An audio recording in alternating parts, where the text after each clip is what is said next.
Ya se está transmitiendo en la página ahora sí.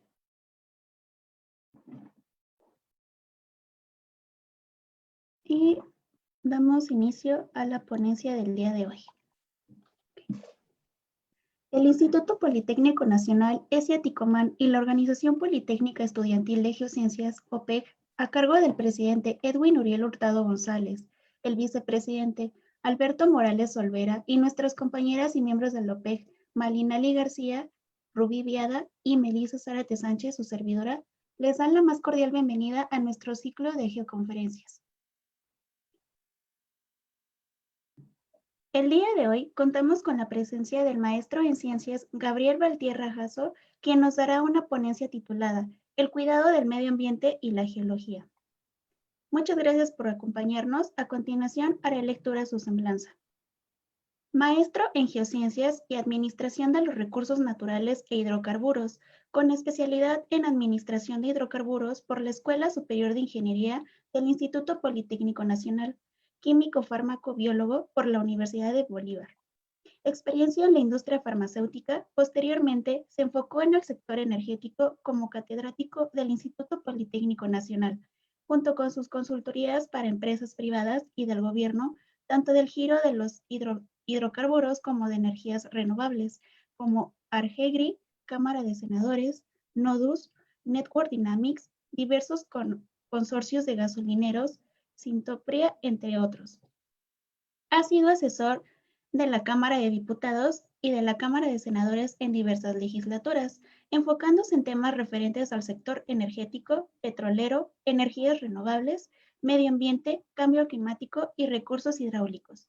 Es capacitor certificado de la STPS y se especializa en recursos de políticas públicas, ecología, medio ambiente, sector energético, energías renovables y cambio climático. Antes de comenzar, les recordamos que pueden realizar sus preguntas en el chat.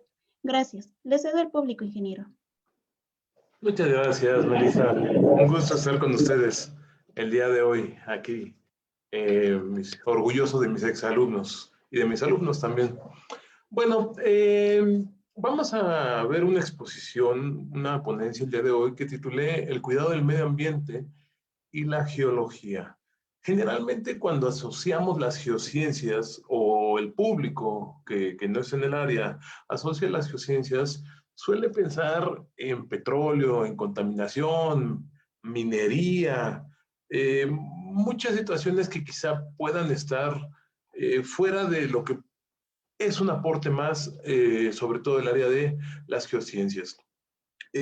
Por eso cuando tomamos clase en licenciatura, Economía, Recursos y Necesidades de México, analizamos una parte histórica de lo que es México, ¿sí?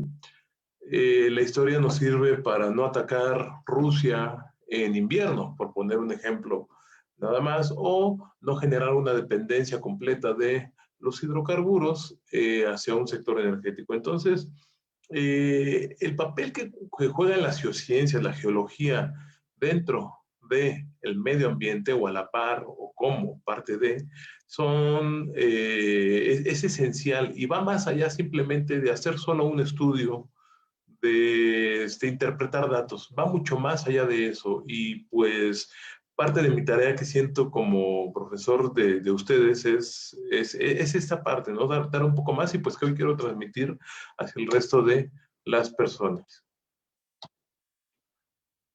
Bueno, vamos a analizar la importancia de la geología con respecto al cuidado del medio ambiente. Espero llegar a cumplir este objetivo, que comprendamos este papel al final, ¿sí? La mala explotación de los recursos prácticamente es la que determina el tiempo de existencia de culturas, incluso de países, a través de la historia, ¿sí? Por poner un ejemplo, aquí les puse la caída de Mesopotamia hace 1500 años, en la cual ellos sobreexplotaron sus tierras, comenzaron a hacer irrigación de tierras. Eso provocó que viniera una alta concentración de sales que al final, pues por la salinidad del suelo, su producción agrícola se vio afectada, ¿sí? Entonces, este es un ejemplo que pues tiene más de 1500 años, que nos muestra cómo ocurrió esta situación. Y nos podemos ir hacia la actualidad en muchos casos. O sea, por poner un ejemplo, la política pública en materia de petróleo de 1997 en México fue: vamos a explotar más petróleo y vamos a sacar mucho más petróleo. Para el 2000 se comienza la inyección de nitrógeno en Cantarell, en la planta Tasta, y pues sí, se llega a un pico del petróleo en el 2004, pero después de esto viene una declinación en la producción que hasta la fecha pues no se ha podido detener. Lo podemos ver día a día. Lo que buscan los gobiernos, lo que deberían buscar los gobiernos no es aumentar la producción. Primero, estabilízala y ya después la aumentas, ¿sí? Entonces, ese es un ejemplo de hace 1500 años y es un ejemplo de hace prácticamente 20 años. Y las situaciones siguen siendo exactamente iguales. Es entonces que para entender qué es el medio ambiente, necesitamos salir de las definiciones que nos enseñan en los primeros grados de educación. No es mala, pero al final nos dicen que el medio ambiente es todo lo que rodea a un ser vivo. Eso, pues, es una definición muy coloquial, pero pues que no cumple, no engloba todo lo que es el medio ambiente. Por poner un ejemplo, esa es una de las muchas definiciones que ustedes van a encontrar. El medio ambiente prácticamente se refiere a el entorno, así todo lo que nos rodea, como lo dice la definición de primaria, pero este entorno va a afectar y va a condicionar, ¿sí? No solamente va a estar ahí, va a tener una relación con nosotros, con la producción de petróleo, con la producción de gasolinas, con todos los recursos, ¿sí?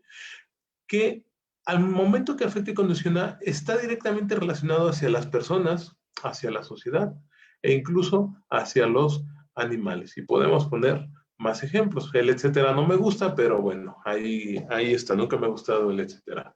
Es entonces cuando nosotros vemos que el impacto que genera el ser humano sobre tirar una colilla de cigarro, fumar, tener un carro que contamina mucho, metrobuses que contaminan muchísimo, ¿sí? No solamente está afectando la calidad del aire, ¿sí? Va mucho más allá de eso. Hay una afectación hacia las personas, hay una afectación hacia el estilo de vida de la sociedad también, ¿sí? E incluso directamente hacia los animales. Entonces, para tratar de ver por qué el medio ambiente es importante a nuestra área de estudio, bueno, a su área de estudio como geólogos, tenemos que entender que el medio ambiente comprende diferentes valores que van a estar determinados de diferentes formas. Serían los naturales, en los cuales pues estamos hablando de los bosques, de la selva, del desierto, ¿sí? De valores sociales, que prácticamente ya incluye a la parte antropogénica, o sea, a nosotros, ¿sí? Y los valores culturales. Aunque tú tengas una sociedad que es constante desde hace 3.5 millones de años, la parte cultural influye en el medio ambiente. Por poner un ejemplo sencillo, a nosotros, cuando éramos chicos, yo tengo 37 años, nos comenzaron a educar de ciérrale al agua. Y salía el comercial de un chavo llenito que decía, ciérrale, ¿no? A nosotros nos tuvieron que educar en eso, ¿sí? Estas generaciones que ahora están estudiando, que ya vienen, no les tienes que decir que cierren las llaves. Ya saben que tienen que cuidar el agua, bueno, la mayoría. Entonces, ese es un factor cultural que al final va a afectar cómo nos vamos a desarrollar dentro y con nuestro medio ambiente, ¿sí? Estos valores van a siempre ser medibles, deben de tener un lugar y un momento. Por ejemplo, hubo un alto índice de IMECAS el día 3 de noviembre en la Ciudad de México, ¿sí? Ese valor de contaminación generado por la parte social, pues así es. Hubo un incendio generado por el aumento en las temperaturas en el bosque X, en Campeche hay incendios, creo, tal día, ¿no? Entonces, estos valores están afectados de esta forma, que al final van a influir en nosotros, en las personas, en el ser humano, e incluso pueden llegar a afectar las siguientes generaciones. Retomo el caso que les platicé al principio del medio ambiente, bueno, del petróleo con respecto a México, ¿sí? Esta fue una decisión que se toma en el 97, se aplica en el 2000 y en el 2004 comienzan las consecuencias porque por un exceso se inyectó, al momento que se inyectó nitrógeno se dañó el pozo. No recuerdo bien, pero hubo fractura en las cavernas, pérdida de permeabilidad. Ustedes son más expertos que yo en eso. Y pues eso ha traído consecuencias económicas a la descendencia mexicana desde el 2004, ¿sí? Es algo que se viene arrastrando y que hasta el momento no se ha recuperado. Entonces, en este entorno que yo les platicaba, siempre va a haber una organización. Nada en la naturaleza es desorganizado. Todo tiene una organización. Les pongo aquí algunos ejemplos: aire, agua, suelo, recursos naturales, flora, fauna y la parte antropogénica, los humanos. ¿Qué es lo importante de estos? Que todos este entorno, en su organización que tienen, están interrelacionados entre sí. Si la parte humana genera una alta contaminación hacia el aire, puede provocar lluvia ácida. Esta lluvia ácida va a estar en el aire, puede caer en el agua y en el suelo, generando daños mucho más allá de solamente está lloviendo ácido. No, hay daños posteriores a todo esto. Entonces, es por poner un ejemplo, la interrelación que hay entre sí. Los humanos sobreexplotan la selva del Amazonas, eliminan la flora prácticamente, y pues eso afecta directamente a lo que es la fauna y de paso al aire, sobre todo por la emisión de oxígeno hacia la atmósfera, además que es un regulador también. El Amazonas, entonces, esta interrelación se encuentra dada en todo momento. Para poder entender por qué el medio ambiente se comporta así, debemos entender, de comprender que la Tierra es un sistema. Es un sistema que, por sistema entendamos, imaginemos una cajita en la cual adentro hay varias cosas interrelacionando, trabajando entre sí. Pongamos un nido de hormiguitas, ¿no? Ese es un sistema y ese sistema va a tener subsistemas al mismo tiempo, los cuales van a interactuar entre sí y van a realizar ciertas funciones en específico, ¿sí? Por poner un ejemplo, tenemos la atmósfera, obviamente es la parte del aire, la hidrosfera, que es la parte del agua, la geósfera o litósfera, dependiendo del autor. Yo sé que me van a colgar algunos geólogos porque litósfera y geósfera no son lo mismo, pero dependiendo del autor van a encontrar ese subsistema en esa parte como uno o como otro. E incluso hay autores que ya refieren la sociosfera, que es la parte antropogénica, que somos nosotros, y la criosfera, que sería toda el área del planeta que está llena, que tiene hielo como un ecosistema, ¿sí? Entonces, al momento que yo ya les expliqué cómo se interrelacionan estos, aquí ya vemos de una manera más específica por qué un daño a la hidrosfera nos va a generar modificaciones en la biosfera y a la par en la atmósfera. Entonces, la Tierra es un sistema dinámico. ¿Qué quiere decir? Me voy a regresar una. La biosfera no siempre va a ser igual. Desde la creación de la Tierra, la biosfera siempre se ha visto modificada por un cambio climático que ocurre de manera natural en la Tierra. El cambio climático no solamente es antropogénico, hay un cambio climático generado por causas naturales. Lo mismo para la hidrosfera, estas modificaciones del dinamismo que tienen, pues van a ser constantes a través o todo el tiempo que se mantenga este sistema. Pero ¿qué problema tenemos con el sistema de la Tierra? Todos los recursos son limitados, ¿sí? Habrá quien diga, no, pero es que el Sol, bueno, si hablamos en tiempo geológico, el Sol es un recurso limitado también, ¿sí? Por poner un ejemplo, la energía eólica, la energía del viento. Cuando pasa el viento a través de aerogeneradores, de las veletas, baja un 4% la velocidad del viento. ¿Qué pasa si yo pongo un aerogenerador detrás de otro de manera continua. Voy a afectar el viento en la zona que yo esté haciendo mi estudio. Entonces, esto nos implica realizar una planeación de cómo vamos a utilizar todos los recursos que tenemos acceso los seres humanos. Pero también lo que platicaba hace un momento de la interrelación, va a haber cambios naturales que van a provocar modificaciones, como puede ser un periodo continuo de vulcanismo que ya ocurrió en la Tierra, pues obviamente todo el medio ambiente de la Tierra lo modificó por miles de años, ¿sí? O artificiales. Va a haber cambios artificiales, que son la parte antropogénica, en la cual, pues, el humano está generando daños importantes a la Tierra. Por poner un ejemplo, Macondo, Deepwater Horizon, fue uno de los derrames petroleros más grandes que ha habido en la historia de la humanidad. Y pues eso fue un cambio artificial, porque la naturaleza no genera ese tipo de efectos.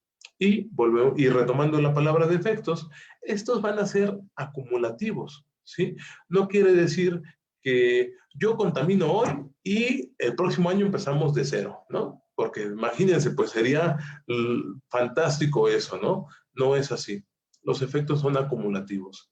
Todo el impacto que genera la contaminación se suma a la contaminación que tenemos de años anteriores, entonces siglos incluso, ¿sí? Entonces esto va a provocar que los daños que sufrimos nosotros, las generaciones que estamos ahorita, sean mucho más grandes que incluso los que pudiesen ocurrir hace 1000 años. Entonces, este sistema tiene una retroalimentación. Imaginen ustedes que tienen un vaso con agua, ¿sí? Y el vaso con agua es su sistema y ustedes agregan la mitad del vaso con agua, le agregan, agregan la mitad del volumen, le agregan agua, no pasa nada. Si le agregan casi todo el vaso, no pasa nada. Pero si se pasan, el agua se va a caer, ¿sí? Eso sería una retroalimentación negativa a un sistema. Entonces, esta retroalimentación va a generar en la Tierra, en el medio ambiente, cambios climáticos que van a ser importantes, que vamos a notar realmente nosotros. Y ya lo estamos viendo en el clima los últimos años. Llueve fuera de fechas que debe de llover. La temporada de calor ya está traslapada fuera de su ciclo normal. Las lluvias son extremas, las granizadas, o sea, los cambios climáticos que estamos viendo en la actualidad es una retroalimentación negativa que el ser humano está generando hacia el sistema. Y esto puede ser por pequeños desencadenantes que, como les dije anteriormente, se van sumando unos con otros. Entonces, mi carro que contamina, más mi cigarro que contamina, más la industria que contamina, esos desencadenantes van a sumar al fin e incluso pueden llegar a generar una sinergia, aumentar el impacto al conjuntarse unos con otros. Van a ser causados por diferentes factores que serían sobre todo naturales o artificiales, como lo platicábamos hace un momento, y pues va a forzar al sistema a cambiarse, a regularse. Lo que hace la Tierra al momento que nosotros la contaminamos, busca una regularización, busca generar, no son buffers, no es la palabra, busca generar variables que provoquen una disminución en el impacto que generó el ser humano o eliminar ese impacto. Obviamente, eso hace 1000 años, pues la Tierra soportaba esta retroalimentación negativa que nosotros le dábamos, la soportaba, éramos pocos humanos, en comparación con la actualidad no había tanta contaminación. Entonces, ahora somos 6.5 mil millones de humanos, ¿sí? Contaminando todos los días, quieran o no, todos contaminamos por el simple hecho de existir, generamos un impacto ambiental. Esta computadora, yo puedo ser el más ecologista del mundo, pero esa computadora que yo estoy usando genera contaminación. El Internet genera contaminación. Entonces, todos tenemos un impacto ambiental que va a generar, pues, obviamente, contaminación. o sucesos imprevistos que pues vamos a ver un poquito más adelante a qué me refiero con esto, ¿sí? Entonces, algunos de los factores que nos van a provocar estas modificaciones en nuestro sistema de la Tierra, en nuestro medio ambiente, pues primero va a ser el crecimiento poblacional. Quiero retomar un punto previo que yo tenía en unas exposiciones hace unos años, que algunos autores asociaban que la mayor contaminación se generaba por la pobreza. Con el paso de los años, pues obviamente se ha modificado esto, ¿sí? ¿Por qué? Porque aunque haya zonas que tienen una cierta cantidad de pobreza, la contaminación que generan es diferente a la de una zona que no tiene pobreza o rica en su caso, ¿no? Veía un meme hace tiempo, ¿no? Va un niño que le regalan comida en un restaurante con su caja de unicel, donde le dieron su comida, y estaba un chavo sentado, medio hipster, con su celular, su computadora, su café de marca, de cafetería de marca, ¿no? Y diciendo, cómo puede comer en caja de unicel? Está contaminando. Bueno, tu computadora, tu celular, tu café, tu internet, tu ropa, todo eso genera una alta contaminación también.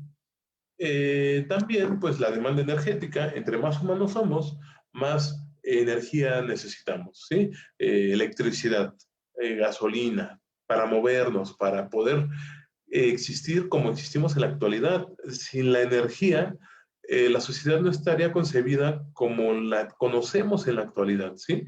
Por poner un ejemplo que les pongo en clase, eh, la energía es tan importante que ha modificado la dieta que tenemos los seres humanos, ¿sí?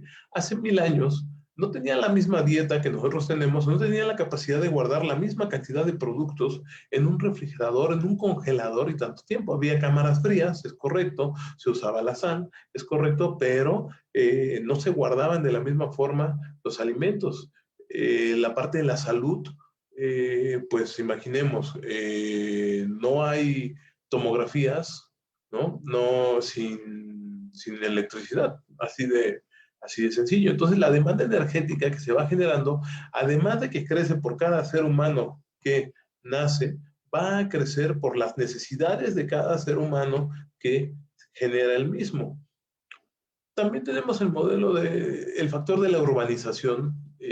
Una mala urbanización genera un mayor impacto ambiental hacia lo que sería la tierra, el medio ambiente. Por poner un ejemplo sencillo, los que conocen o han viajado a la Ciudad de México ven como de Indios Verdes hacia el centro tenemos camiones guajoloteros que van llegando, ya vamos a tener un cablebús, que fue un tema fuerte en la isla de Ticomán, por cierto.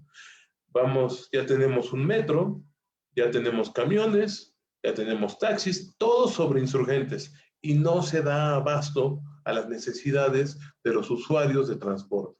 Hay una mala planeación en la logística de ese sistema de transporte. También el desarrollo económico, cuando se plantea que cuando una economía tercermundista cambia a primermundista, pues lo que requiere es un proceso de industrialización para poder llegar a ese final, esa finalidad, ¿sí? Y el manejo de residuos, que eso es algo muy, muy, muy importante. Vuelvo al ejemplo del niño llenito que te decía, ciérrale el agua. Ustedes, los jóvenes, ya están acostumbrados a separar la basura. Eso es algo que lo ven muy común, que en los pasillos de la ESIA ya hay botes para separación de basura, pero fue algo que nos tuvieron que educar a nosotros, a la gente más grande, que incluso gente grande, yo recuerdo alguna vez una discusión de mi abuela que no quería separar la basura porque ella jamás la había separado. Entonces, el manejo de residuos es otro factor que condiciona, ese es en el caso de la basura, pero pues vayamos a una energía nuclear. El residuo de la energía nuclear, pues son materiales radioactivos que van al subsuelo y pues generan a cierto punto un impacto, aunque están encerrados con medidas y normatividades que son importantes, pues son un riesgo al final. Entonces, pues, ¿dónde fregados entra todo este choro que les acabo de aventar? ¿Sí? Del sistema, del medio ambiente. A los alumnos van a decir, ¿a qué chingado se refiere esto el profesor? Perdón, mamá, me estás escuchando, ¿sí? Me refiero a que en algún punto se generó la geología ambiental. Y es donde yo la conocí hasta la maestría. El profesor Héctor Espejel me dio clase de geología ambiental, y pues ahí aprendí la importancia de la geología enfocada hacia el bien del planeta, ¿sí? En la cual, pues, ustedes como geólogos van a aplicar todos sus conocimientos geológicos que están aprendiendo, ¿sí? ¿Para qué? Para generar diferentes diagnósticos y hacer correcciones e incluso prever posibles daños o contaminación que vamos a generar como seres humanos, e incluso también como la parte de la misma naturaleza. Entonces, aquí es donde ya la geología da un giro importante a lo que sería el medio ambiente. No estamos hablando solo de petróleo, no estamos hablando solo de minería, hay mucho más allá de eso. Entonces, pues hay riesgos geológicos naturales y antropogénicos. Yo platicaba hace tiempo con un arquitecto y en la plática dije desastre natural. Fue la palabra que usé. Y el arquitecto me dijo, eso es algo que está muy mal dicho. ¿Por qué? Porque son fenómenos naturales. Un temblor, un terremoto es un fenómeno natural. El fenómeno del niño, de la niña, con lluvias, es un fenómeno natural. Pero un desastre natural lo asociamos a, pues el río se llevó la casa, las casas, ¿sí? No, el desastre natural no existe porque ese fue provocado, ¿sí? Había un riesgo que en esa zona quizá hubiese algún aumento en el río y pues la casa se la llevó. Obviamente, cuando ya es una inundación muy grande, como hablamos del caso de Tabasco en este año, pues ahí sí cumple la regla un poco, pero los desastres naturales no existen.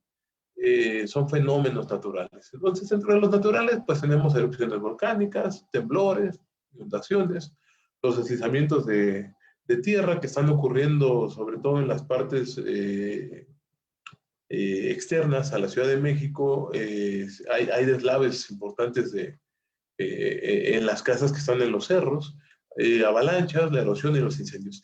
Y los efectos, los riesgos antropogénicos, que estos son los que podemos evitar. Los anteriores van a pasar porque van a pasar. No hay de otra. No hay forma que sepamos que va a temblar en 2 días. No, no existe, ¿sí? Se puede prever el comportamiento de un volcán, eso es cierto, pero decir el 25 de diciembre va a hacer erupción del Popo, no se puede, ¿sí?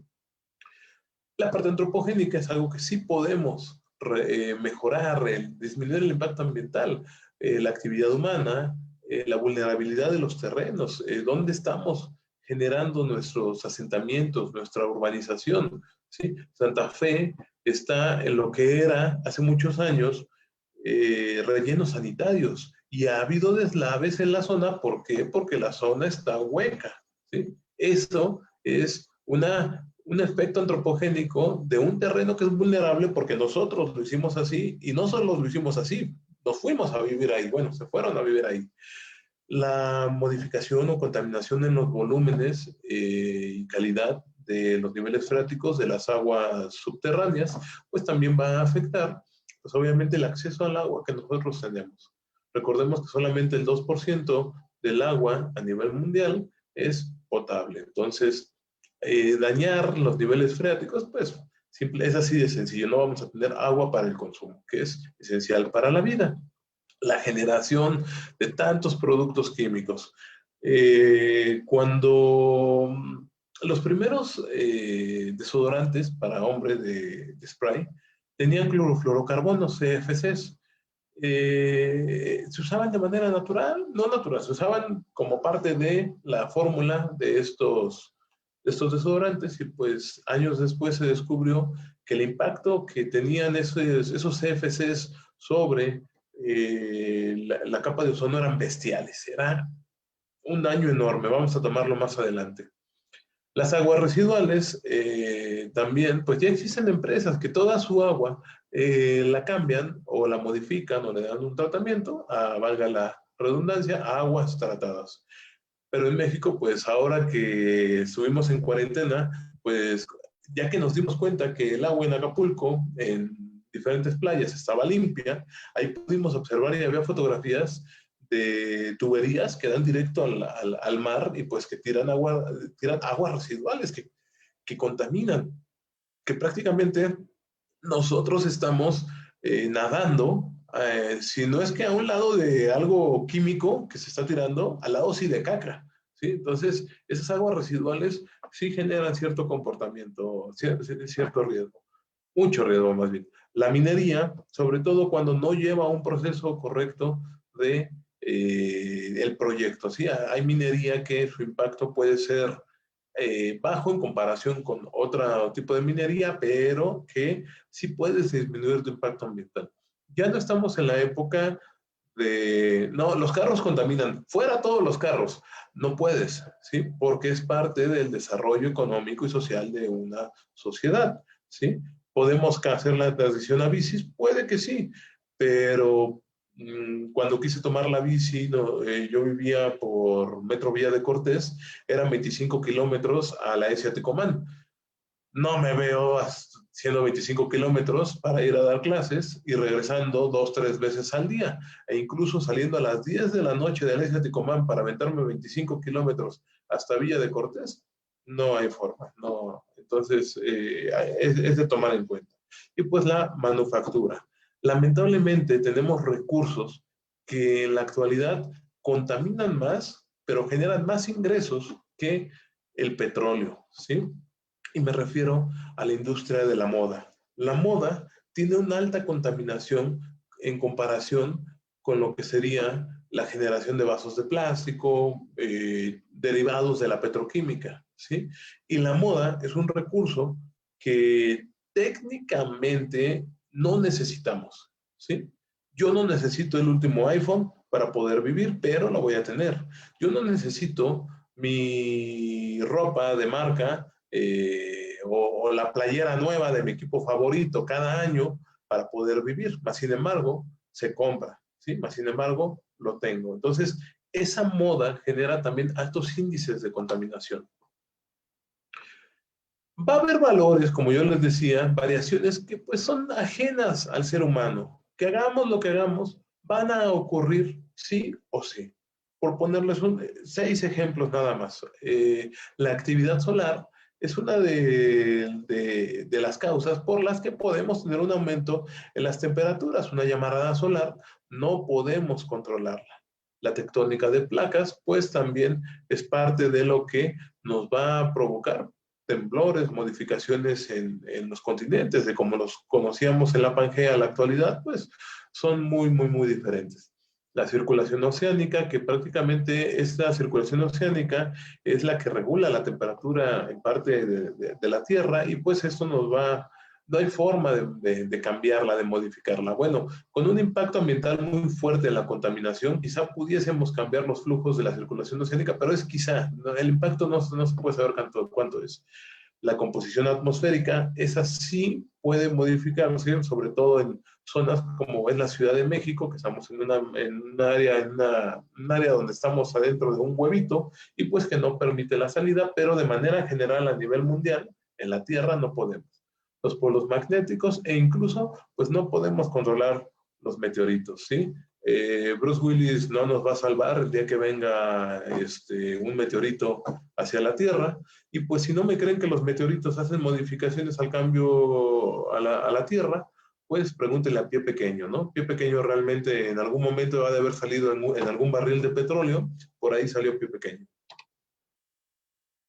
Entonces, ya retomando la parte antropogénica, pues nosotros tenemos diferentes factores que van a estar considerados dentro de la geología ambiental como parte de los efectos generados por los seres humanos, ¿sí? La primera pues sería el ablandamiento de suelo, el deslave, las modificaciones al subsuelo que generamos por el impacto ambiental que estamos produciendo. Yo les puse aquí arriba a la izquierda una fotografía de una casa pues que ya prácticamente ya se está derrumbando, pero esto, por lo que veo, digo, obviamente aquí debe haber una normatividad, aquí debe de haber inspectores que digan, aquí esto no debía de haber pasado, ¿sí? Como por ejemplo el caso del temblor del 19 de septiembre, cuando se observó que algunos edificios que se cayeron no cumplían los mínimos específicos para soportar temblores, cuando en la Ciudad de México estamos en una zona sísmica que proveniente de Guerrero, que pues todos los días tiembla en México y pues todos los días recibimos alguno de esos temblores, sobre todo los más fuertes. Entonces, ese factor antropogénico, el temblor no tumbó tu casa, el temblor vino, hizo un daño, pero el que construyó su casa mal fue causa de lo que se le cayó. Entonces, muchas veces los asentamientos también en los cerros, pues pueden tener este tipo de problemáticas, ya que no hay una planeación de la urbanización en esas zonas. Ya habíamos platicado a la derecha de los mantos freáticos, las modificaciones en los acuíferos, pues al final la recarga de acuíferos o la contaminación de acuíferos sí nos va a generar problemas serios que la geología ambiental, pues obviamente aquí puede tomar. Tenemos a la izquierda, pues por ahí a lo mejor alguien de los que ahora anduvieron en Acapulco, está un señor por ahí nadando al fondo, pero pues miren la foto de la descarga de aguas residuales, ¿sí? Nunca han especificado si estas descargas que están a las playas son de industriales o simplemente de residuos urbanos, que son diferentes. Y pues el efecto de la minería. La minería quizás sea otra de las cosas que genera altos índices de contaminación, un gran impacto ambiental. Veamos la fotografía, pero pues que es un proceso de manufactura, de industria que se tiene que llevar a cabo, ¿sí? Muchas de las cosas que utilizamos de manera cotidiana, pues tienen recursos, minerales, lo que ustedes quieran, que proviene de la minería. Es entonces cuando la geología ambiental la podemos dividir en tres partes, ¿sí? De estudio con respecto a la contaminación. La parte del suelo, en la cual pues, vamos a revisar los impactos generados por parte de un origen urbano, industrial e incluso agrícola, ¿sí? Recordemos hubo una remediación de suelos importantes en el Parque Bicentenario, aquí en la Ciudad de México, donde hubo una planta de, si mal no recuerdo, de refinación, y pues ocurrió un proceso importante de remediación de suelos. Pero también platicábamos hace un momento la contaminación radioactiva, ¿sí? No debe de haber, hay especificaciones técnicas para que esos residuos radioactivos que van al subsuelo, que se entierran de nuevo, no generen radiación hacia afuera de la cajita, por poner un muy coloquial, donde va a estar. También tenemos la del aire, que hay dos tipos de contaminación en el aire, que es la emisión de sustancias, que prácticamente sería algo muy local, como el smog, como lo que sufrimos aquí en la Ciudad de México cada 2 semanas, cada 3 semanas, si no es que diario de repente. Y también no son locales, sino ya de manera mundial, más globales, como el agujero de ozono, que no existe el hoyo en la capa de ozono, eso es incorrecto. Existe un desengrosamiento en el diámetro de la capa de ozono, pero no existe un hoyo como tal. El efecto invernadero, pues que prácticamente debido al smog, no logra salir los rayos del sol, la irradiancia, la temperatura de ciertas zonas, y pues se hace un hornito, como lo vivimos aquí en la Ciudad de México. Y la lluvia ácida, pues que también ya abarca no solamente una zona local, sino puede ir mucho más allá de eso.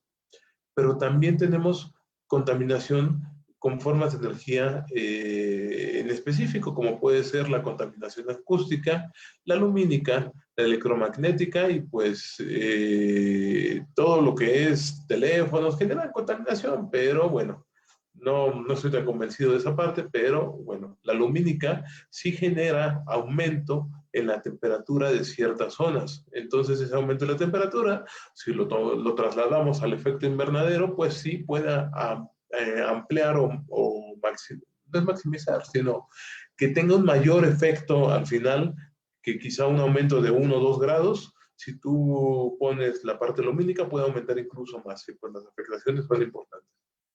Y del agua, como lo veíamos anteriormente, pues de origen urbano, industrial, agrícola, ganadero e incluso térmico puede llegar a ser, ¿sí? Les puse una notita que me gustó de la bibliografía que revisé en la parte de abajo, en la cual expone que los impactos ambientales se han ido agravando al ir creciendo la capacidad del hombre para modificar la naturaleza. Y eso es cierto, ¿sí? Entre más tecnología generamos para explotar recursos, más impacto ambiental generamos, ¿sí? Un impacto ambiental por parte de la explotación de un recurso sí puede disminuir, pero de todas maneras existe. No es la misma contaminación una planta de gas de hace 50 años a una planta de gas del día de hoy. Las plantas de gas que tenemos en la actualidad en el mundo pueden llegar a tener incluso filtros que captan gran parte de las emisiones de gases de efecto invernadero. El impacto ya no es tan grande como hace 50 años, pero sí existe un impacto como tal. Entonces, en la imagen de la derecha, pues sí tenemos la relación entre la explotación de los recursos, las necesidades, pues lo que necesite la sociedad es lo que se va a explotar. Y estas necesidades no siempre van a ser primarias. Como les decía, el caso de la moda, van a existir necesidades que no son forzosamente primordiales para la sociedad, ¿sí? Entonces esto va a generar que pues existan avances tecnológicos y se vuelve un ciclo en todo esto, ¿sí? Y al final pues, lo vamos a dividir en dos. Va a haber, ¿sí? Una disponibilidad de recursos que muchas veces a las empresas privadas es lo que les importa más, pero también vamos a generar impactos ambientales muy, muy, muy importantes. Aquí vemos los valores positivos y negativos para, no los tomamos en cuenta, pero habla sobre las primeras diapositivas que planteábamos, la retroalimentación positiva y negativa. Entonces, nosotros como parte de la contaminación vamos a tener 3 tipos de agentes contaminantes que prácticamente van a estar dados por los estados de la materia. Residuos que son sólidos, vértidos que son líquidos y emisiones que son gaseosos. Entonces, si analizamos el ciclo de vida de un residuo, por poner un ejemplo, prácticamente necesitamos materia prima y energía. Entonces, para generar un recurso, no solamente es saco el recurso y ya, va junto con un impacto ambiental generado por la energía que se va a requerir para este recurso. Esto va a requerir de un proceso de fabricación o tareo auxiliar que va a generar productos de valor agregado que le interesan a la gente o que necesita la sociedad. Y de aquí va a venir los residuos, en los cuales en países avanzados ya se puede llegar a capturar cerca del 90% de los residuos generados en un país, en una ciudad. 90%. Nosotros creo que capturamos entre el 15, 20%. Realmente no capturamos nada. Entonces, esos residuos pueden ir a una recuperación o a un tratamiento, pero en caso de no llevar este proceso, vamos a tener un impacto en aire, tierra y agua. De manera rápida les he estado platicando de los gases de efecto invernadero que pues también generan un problema serio hacia la sociedad. Por poner un ejemplo, les platiqué de los clorofluorocarbonos, que son los terceros que están ahí. Nosotros tenemos como unidad de agente corrosivo hacia el ozono, como unidad 1 al CO2. ¿Qué quiere decir? Que ese es de los gases más nobles, aunque contaminan de manera importante, que tiene una unidad 1. El metano, que es el primero de la lista, CH4, tendría una corrosión del orden de 21 a 24. Entonces, ¿qué quiere decir? Una tonelada de metano contamina lo de 21 a 24 toneladas de CO2. Corroe, si quieren seguir el término.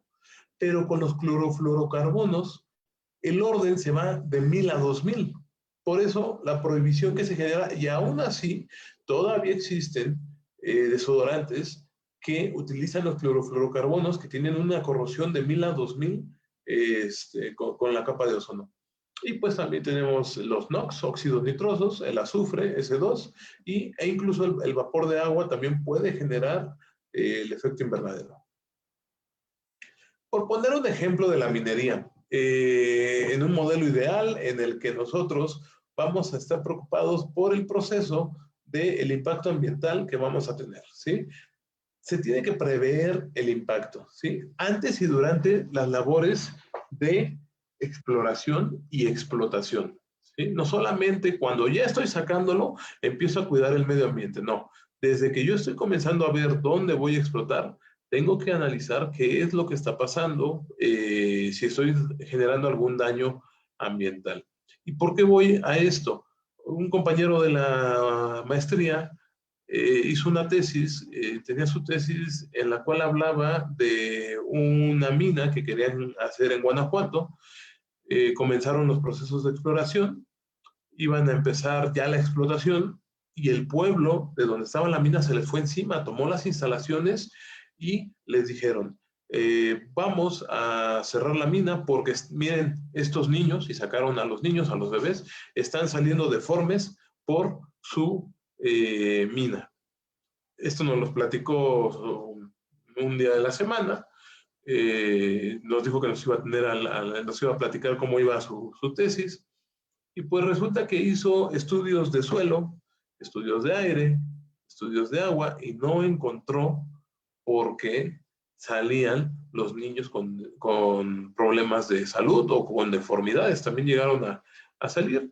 Y una compañera de la maestría, Rosalba, de Relaciones Internacionales, le dijo, haz el estudio social.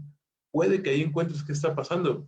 Todos nos quedamos con cara de, ¿cómo es social? ¿Qué tiene que ver eso? Ok, cuando hace el estudio social, él encuentra que se estaban casando, era un pueblo muy chico y ya se estaban casando entre primos. Entonces eso generaba que los niños pues tuvieran malformaciones y esto trajo como consecuencia que le echaran la culpa a la mina. Entonces un impacto también, como veíamos, pues puede ser también hacia la parte social, pero no forzosamente siempre lo va a dar la mina, ¿ok? La restauración del terreno, se tiene que buscar la forma de regresar al terreno a su aspecto original, en una remediación de suelo, en la cual pues quizá pueda utilizarse ese terreno para algo más, y la remediación, en la cual pues va más allá, ¿sí? Se trata de que sea un área productiva. Por poner un ejemplo del estudio de la geología ambiental en la materia del aire, del impacto que nosotros generamos a partir de la contaminación, nosotros en México, este dato es del 2019, tenemos 49,000 muertos asociados a enfermedades, perdón, disculpen. 49,000 muertes asociadas a daños por gases de efecto invernadero. Esto quiere decir que el impacto de la contaminación no solo es, se murió el arbolito, no solo es, pues está el cielo medio oscuro, hay mucho smog en la ciudad, no solamente es eso, también es el impacto hacia la salud de los seres humanos en los cuales pues genera muertes. Hace tiempo, el sexenio pasado, recuerdo una de las políticas públicas en materia ambiental del sexenio pasado, que era, sembramos muchos arbolitos. Pues sí, pero una política así no disminuye este tipo de impactos ambientales. Entonces, las áreas ambientales que la geología nos ayuda a analizar, pues van a ser también el desarrollo sustentable, que nos habla de satisfacer las necesidades de las generaciones actuales sin condicionar las de las siguientes generaciones. Reducción de daños por fenómenos naturales. La bibliografía que yo revisé decía desastres, pero pues bueno, basado en lo que me planteaba el arquitecto, pues fenómenos. Y el elemento de equilibrio natural. Recordemos que la Tierra absorbe cierta cantidad de contaminantes y los puede neutralizar. Nosotros ya estamos en un proceso en el cual el ser humano ya pasó por mucho esa neutralización de la Tierra. Bueno, me adelanté, el desarrollo sustentable, pero al momento que yo platicara en algún área de políticas públicas, pues es que tenemos que aplicar el desarrollo sustentable. ¿Y qué es eso? Pues satisfacer las necesidades de las generaciones sin comprometer. Me van a decir, pues no. El desarrollo sustentable prácticamente es un proceso integral que incorpora compromisos y responsabilidades como lo es la Agenda 2030 de Desarrollo Sostenible de la ONU, en la cual se pueden incorporar o se van a incorporar modelos económicos, políticos y ambientales, y en ambientales van de la mano también la geología ambiental, ¿sí? Que va a analizar los diferentes patrones de consumo para poder determinar cómo voy a explotar mis recursos a partir de diferentes mercados internacionales.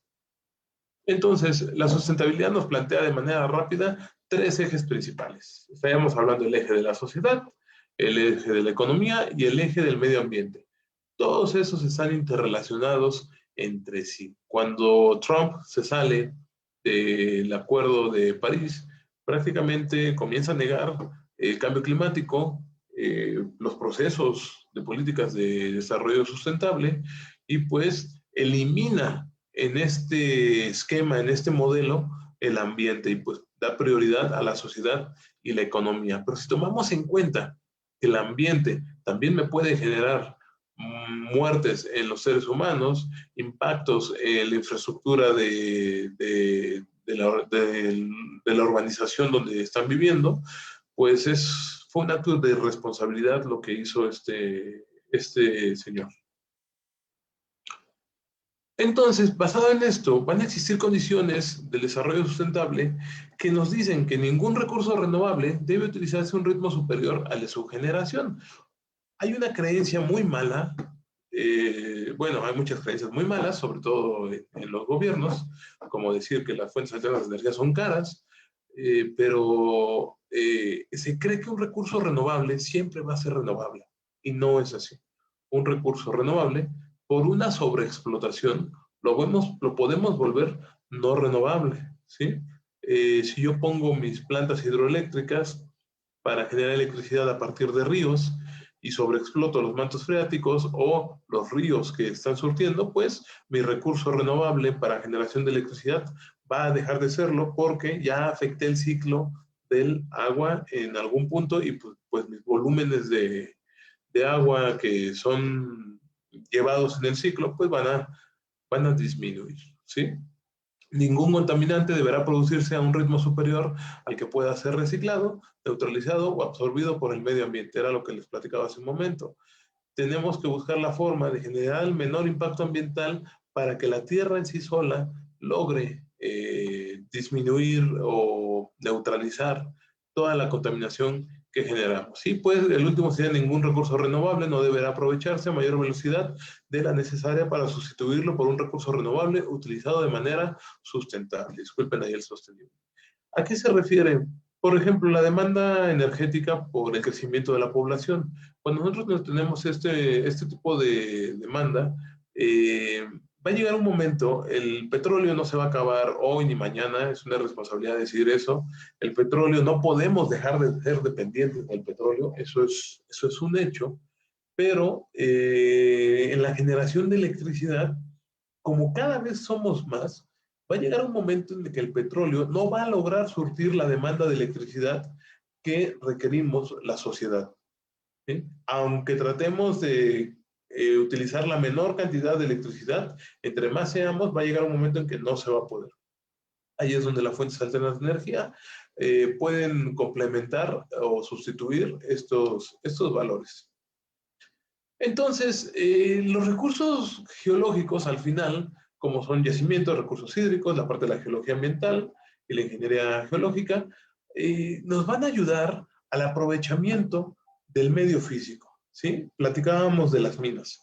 La geología nos va a ayudar a disminuir el impacto ambiental en una mina. La explotación racional de recursos, las geociencias en general nos pueden decir, ¿sabes qué? Este recurso después de estudios que yo hice, pues realmente se está agotando, ¿ok?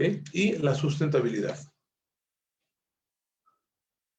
Es cuando los riesgos geológicos que pudiésemos prever, pues ya se los he explicado, pueden ser estudiados de manera previa los procesos naturales y la actividad antropogénica. Les pongo ahí el caso de Tabasco, ¿sí?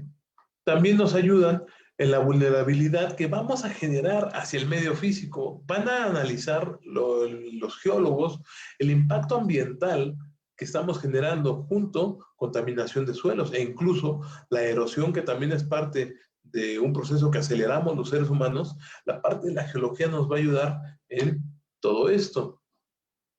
Y pues la geoquímica ambiental también, ¿no? Hablamos de la radioactividad natural, los procesos químicos de origen geológicos e incluso la toxicidad, ¿no? Les platicaba de Macondo, de Deepwater Horizon, cuando la contaminación llegó hasta las playas. Se logró meter en la arena, en el subsuelo, y pues ahí se debió de hacer un estudio sobre la toxicidad de las zonas donde llegó. Que por cierto, esa contaminación llegó del Golfo de México, llegó, si mal no recuerdo, a Tamaulipas y algo a Veracruz, y jamás hicieron los estudios de esas áreas, ¿sí? E incluso también la geología, pues hay turismo geológico, ¿no? Ya algunos de ustedes o todos han ido a las grutas de Tolantongo, es por poner un ejemplo que puse ahí, pero en la cual pues tú les puedes explicar a la gente que la geología es parte de un medio natural. Yo agregaría las rutas por ahí, a las grutas de Tolantongo por ahí un guía que me explique, bueno, esta formación es por esto en términos mortales que yo pueda entender o que la gente pueda entender, y seguro se van a ir con algo más las personas con esa información. La conservación y protección e incluso el equilibrio de los ecosistemas. Entonces, ya casi para terminar, este es uno de los departamentos que cayeron en el temblor del 19 de septiembre, en el cual no se cumplieron las medidas que se plantearon con respecto a la construcción del edificio. Lamentablemente el temblor es algo que no se podía predecir, pero existe un estudio, no recuerdo si es de la UNAM, el profesor Mondragón, Rodrigo Mondragón, alguna vez antes de eso me había platicado de una microfractura que pasaba por la Ciudad de México, que se la habían presentado al gobierno de la Ciudad de México y jamás hicieron caso. Eso es parte también de la importancia de la geología. También los tsunamis son parte de la geología, pues puede ayudar a entenderlos, cómo podemos disminuir el impacto generado por estos. Esta es una foto de Tabasco las semanas pasadas. Este es un impacto ambiental enorme en el cual pues tenemos muchos conocidos que están sufriendo por esto. Y esta foto la puse porque hace poco fue el encuentro de CEPIS, del área de investigaciones de posgrados de las tres ESIAs, Tecamachalco, Ticomán y Zacatenco. Y hubo una tesis que me gustó muchísimo, en la cual un alumno está tratando de medir y prever este tipo de deslaves con geotecnia. Ustedes son más expertos que yo en esas áreas. Y a mí me fascinó esta tesis porque esta tesis no habla solamente de, pues vamos a ver que las carreteras estén libres de piedras, de rocas, disculpen ustedes, no me cuelguen, Edwin, discúlpame, de rocas, o vamos a ver que pues haya libre tránsito de los carros. No, esta tesis lo que está buscando, y si vemos el carro aquí cómo quedó, es salvar vidas, ¿sí? Entonces, La geología no puede, salva vidas también. A partir de todo lo que vimos de manera previa en la exposición, todas las áreas donde la geología ambiental puede dar un aporte o controla o dar un pequeño granito de arena, esa es una vida que un geólogo está salvando en algún momento. Y esta imagen es un ejemplo muy, muy claro. Esa tesis me gustó mucho. Socavones, ya ven que hace 2 semanas hubo un socavón aquí en San Cosme, medía, no les miento, como 4x2, una cosa así se veía el hoyo así, y pues no sé hacia abajo a dónde, pero pues estos socavones, si se respetaran los estudios geológicos, pues quizá pudiesen no ocurrir, pero al final, pues esto pudo haber sido vidas. Entonces, ya hablamos del medio ambiente, de contaminación, de todo esto, pero la importancia, chicos, de ustedes como geólogos va más allá de eso, va en el cuidado de las vidas. Entonces, bueno, a manera de conclusión, espero no haberlos aburrido demasiado. El papel de la geología en el mundo no solamente no se basa en la explotación de recursos, no solo es eso. Tenemos que limpiar ese paradigma porque todavía se cree que es contaminación, que es solo para consumir recursos. No, su impacto llega al factor económico. Los geólogos, los geofísicos, los petroleros y hasta los topógrafos pueden influir en un factor económico en el desarrollo de un país. Pueden afectar el área del turismo, que también gran parte de los ingresos del gobierno en México provienen del turismo.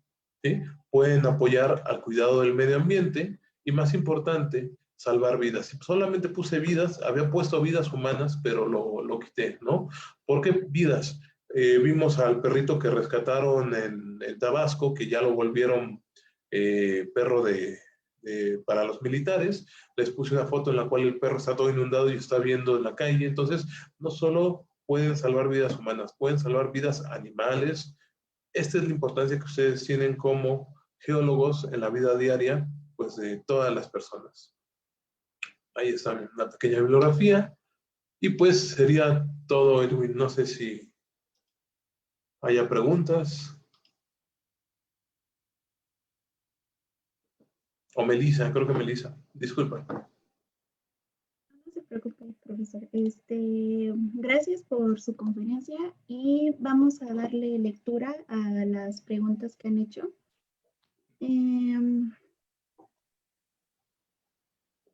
Tenemos un comentario.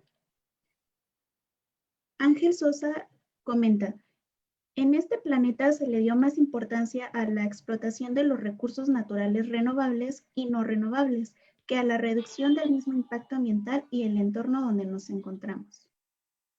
No sé si gusta darle respuesta al comentario o una opinión que tenga. Comparto la idea de compañero, pero creo que ustedes ya son generaciones diferentes. Yo creo que ya estamos por dar ese brinco que, pues lamentablemente, el daño ecológico que hicieron nuestras generaciones previas e incluso nosotros, obviamente, como platicaba, pues se suma y pues lo están sufriendo más ustedes, pero al final ustedes ya tienen más conciencia en este tipo de modelos a aplicar de cuidado del impacto ambiental. Entonces, esa visión que tiene el compañero de buscan explotar recursos, y es una visión que en algún momento va a desaparecer porque ustedes ya están más conscientes de esta problemática. Gracias.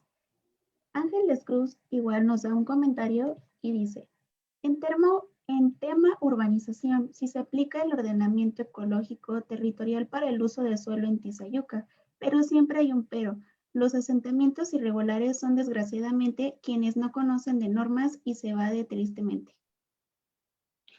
Una urbanización de yo voy a llegar aquí, como no hay nada, voy a poner mi casa, pues puede sonar, no puede sonar, no es correcto, pero pues si nadie está ahí, yo pongo mi casa, pero el impacto que te puede generar, quizá no ahorita, quizá si tú tienes un asentamiento en un cerro, el ejemplo que les puse, pues el que puso su casa no le afecte ahorita y ni a su hijo, ¿sí? Pero a los nietos o a los bisnietos es donde se va a ir la casa, se va a desgajar.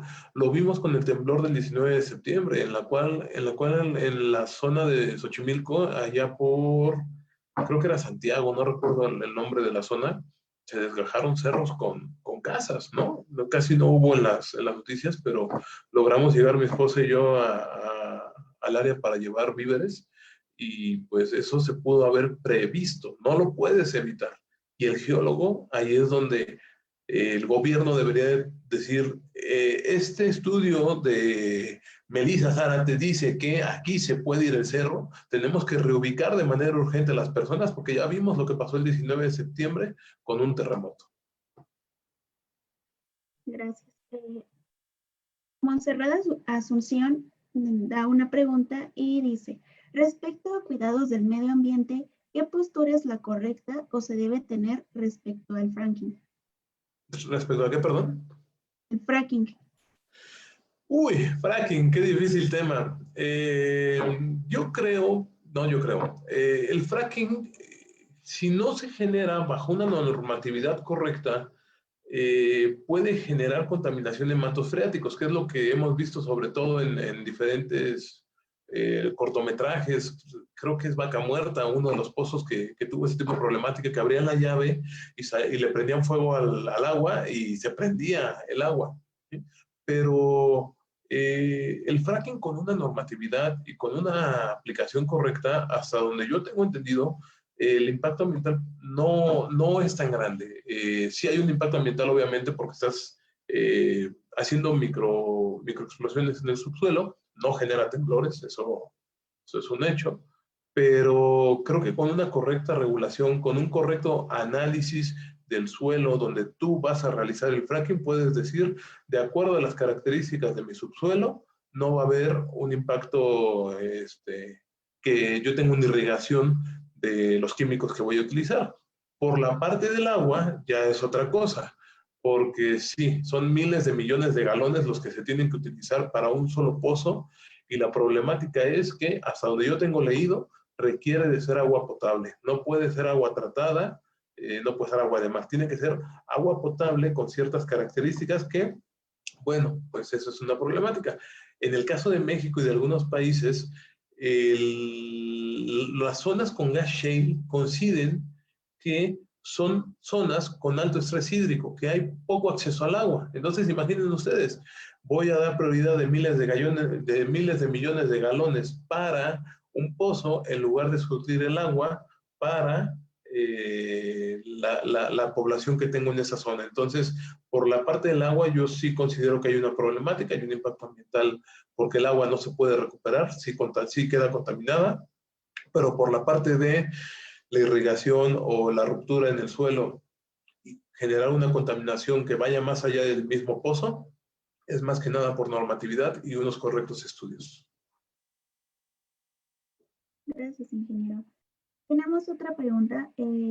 Dice, ¿qué importancia tendrían los modelos geopolíticos en el cuidado del medio ambiente? Los modelos geopolíticos, bueno, es un tema diferente. La geopolítica no es una geociencia, pero pues algo les he enseñado, ¿no? De geopolítica en clase. Yo creo que algo hemos aprendido en clase.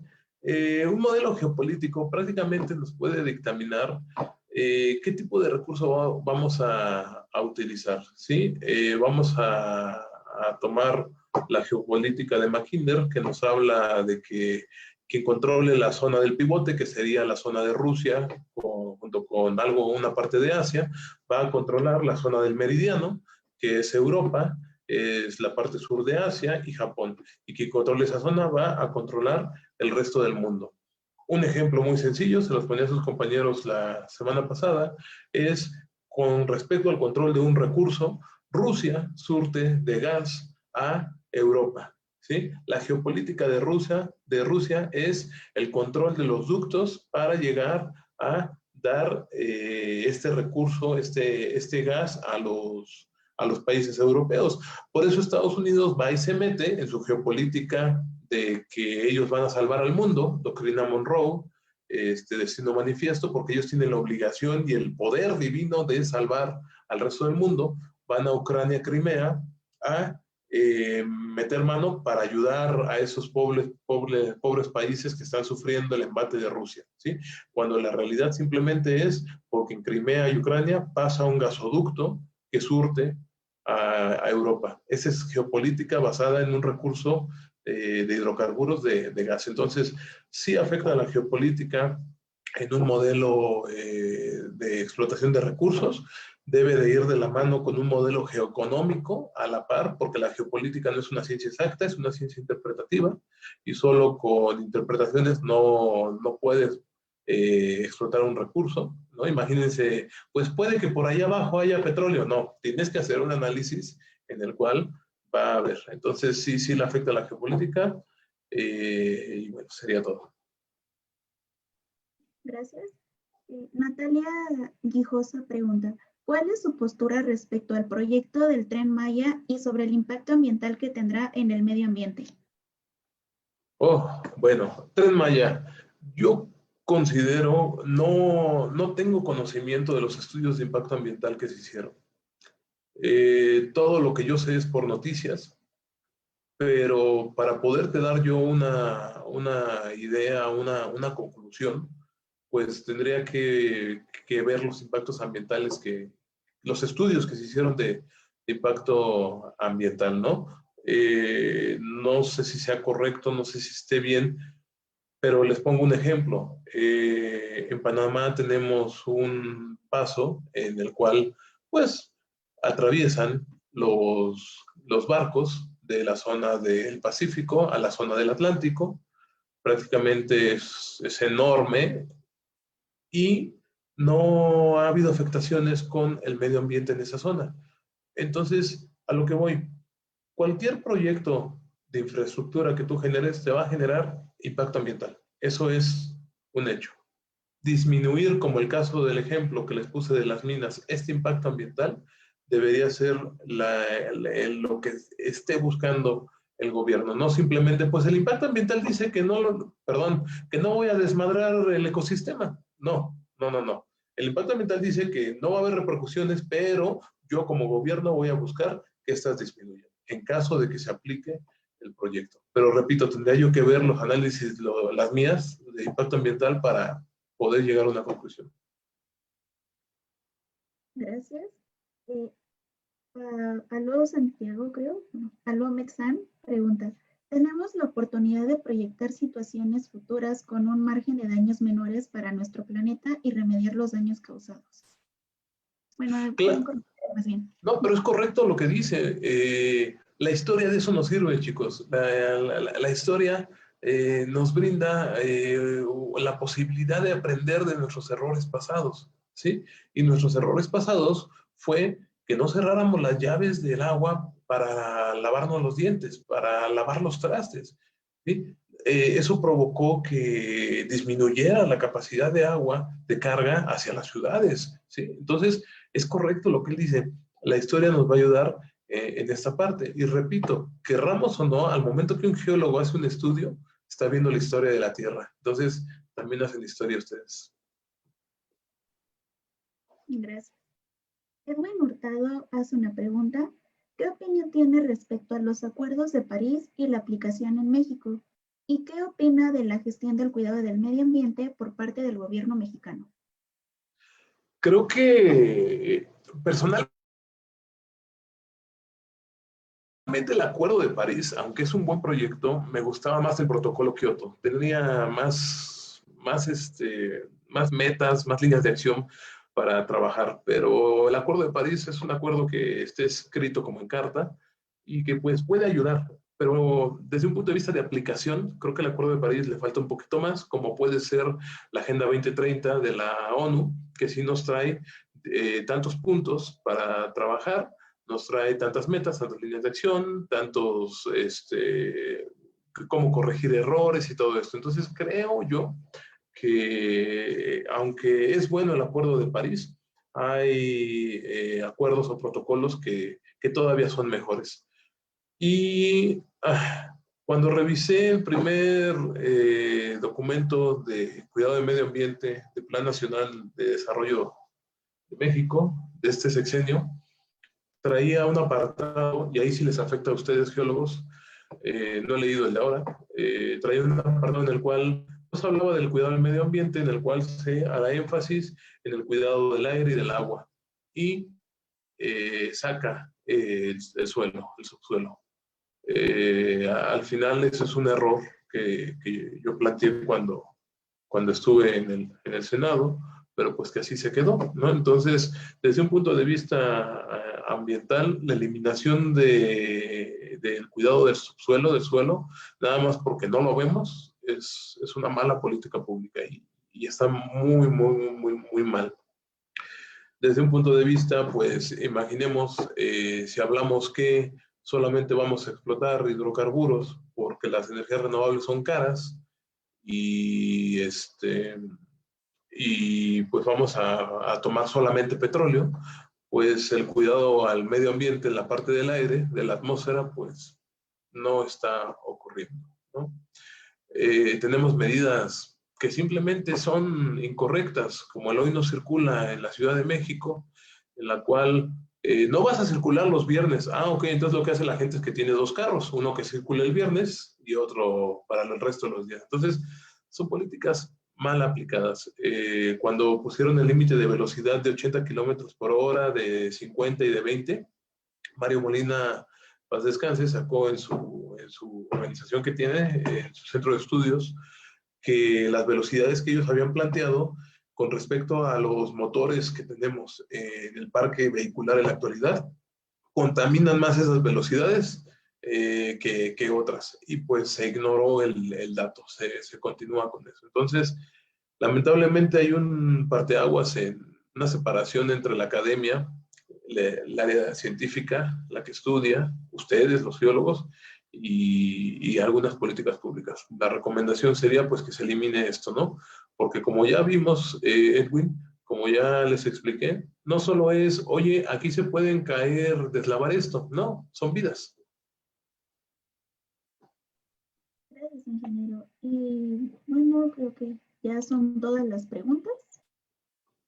A continuación haremos entrega de su reconocimiento y le cedo la palabra a mi compañera Rubí, por favor.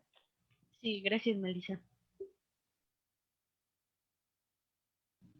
Instituto Politécnico Nacional, Escuela Superior de Ingeniería y Arquitectura, Unidad Ticomán, Ciencias de la Tierra. La OPEG otorga este reconocimiento al maestro en ciencias Gabriel Valtierra Jasso por su brillante ponencia en el evento Serie de Geoconferencias titulada El cuidado del medio ambiente y la geología, llevado a cabo el día 5 de diciembre de 2020. La técnica al servicio de la patria. Muchas gracias, profesor. Gracias, Pastrana, te agradezco. Sí. Y les agradecemos su presencia en nuestra geoconferencia y les recordamos que pueden dejar sus comentarios, sugerencias o dudas en nuestra página de Facebook OPEG. Muchas gracias. Nos vemos en la próxima geoconferencia el viernes 11 de diciembre con el maestro en ciencias Armando Ernesto Alatorre. Muchas gracias, profesor. Gracias, buena noche.